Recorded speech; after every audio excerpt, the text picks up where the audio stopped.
Alrighty, hey everyone, join me in checking out this 2021 Nissan Versa SV. It is going to be the Enterprise Black with the premium black cloth interior, part of your SV package. And then up front, notably, you will see your standard forward collision alert with pedestrian detection, automatic braking. You also do have high beam assist and lane departure alert. So that is going to be standard across the board, even at the sub $15,000 price point, which is amazing. Standard features that are being pushed out to even these value-oriented vehicles. But with this being the SV, you are going to have things like these alloy wheels riding on Continental Pro contact tires. These are going to be 16-inch alloys. Rear drum brakes on this. I really do like the finish on them. And then around back, we do have parking sensors and a rear backup camera. Typical Nissan fashion, plenty of space inside. 60/40 folding rear seat. Fair to say that this is more room than my 3 Series has. Then you do have a temporary spare tire and jack, all of your owner's manuals over there. Even a trunk lid liner, which is a neat touch. Even a little carbon fiber like splitter down here, which is nice. Coming in, as far as rear seat room, you can see this is the premium cloth interior. Fixed headrest and no armrest on this one. You do have one single map pocket over there. As far as door panel materials go, all of it's kind of run-of-the-mill hard plastic. Very reminiscent of the previous generation Versa as well. Just some cloth-covered plastic power windows and your bottle holder. But coming in, behind my 5'9" driving frame, do have plenty of room, foot room underneath the seat as well, since there is no power. So those motors aren't anywhere. Coming over here in your side mirror, go ahead and see that we do have some blind spot monitoring, signal indicators. They are body color also. No sunroof, but we do have a nice shark fin antenna for the Sirius XM. It's going to be a 6-way manual driver's seat.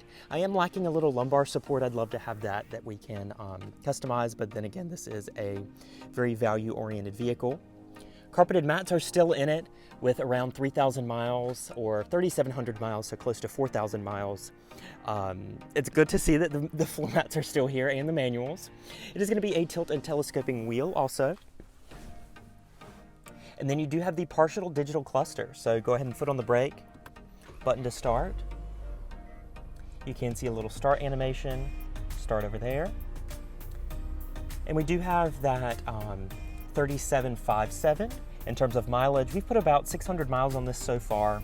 We will be returning it later this afternoon. It's done a lot of driving. It's done Sanibel to Orlando, Orlando to Tampa, Tampa back down to Sanibel. So it's definitely been up for the job. As you can see, this gauge cluster is very customizable. There's that 750 miles, averaging 37 miles a gallon, which is amazing. That's why you buy this type of car. As far as your audio, and then you do have the tach here, which is what I've been choosing to leave it on, or the digital speedometer. You have your gas gauge down there. It is a urethane wrapped wheel. You do have your 4-way D-pad for that partial digital cluster. You have cruise as well as your Bluetooth and voice commands. And this head unit's been a peach as well, so it is going to have Apple CarPlay and Android Auto, I presume. I don't have an Android to test that out, but the CarPlay works great. There is individual volume controls for the navigation as well as audio. And then you can go into your camera. You do have the rear camera right here with trajectory, guidance lines. Speaking of which, this is the CVT, continuously variable transmission, and it does mimic gear shifts. Low gear down here. Couldn't quite find sport mode, but sport mode is going to be this extra little button right there that's ancillary.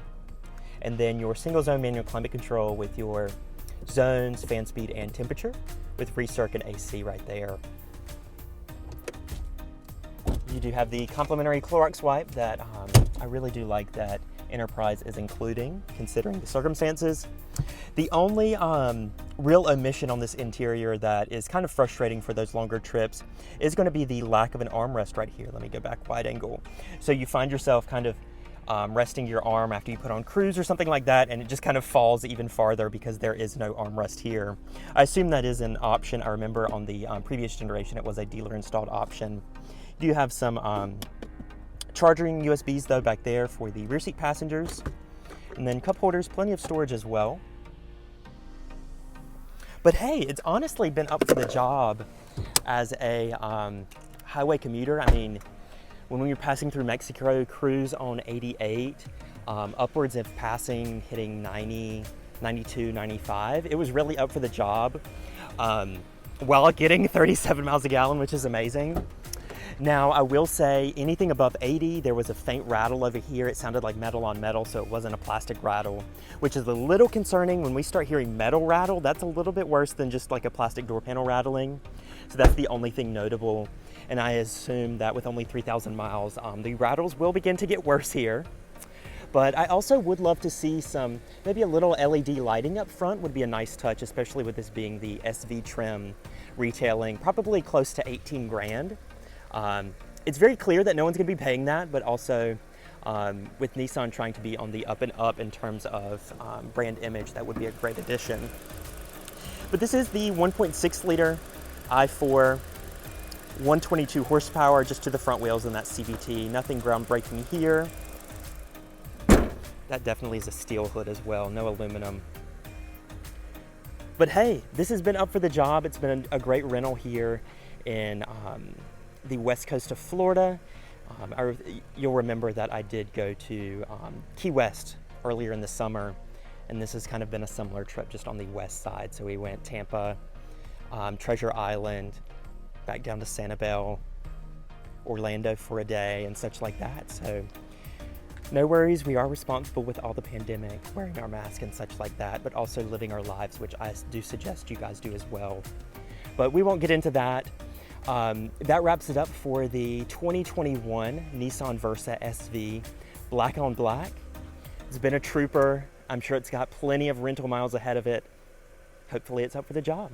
But thank you guys for watching. I'd love to hear your thoughts down below in the comments. See you in the next one. Bye now.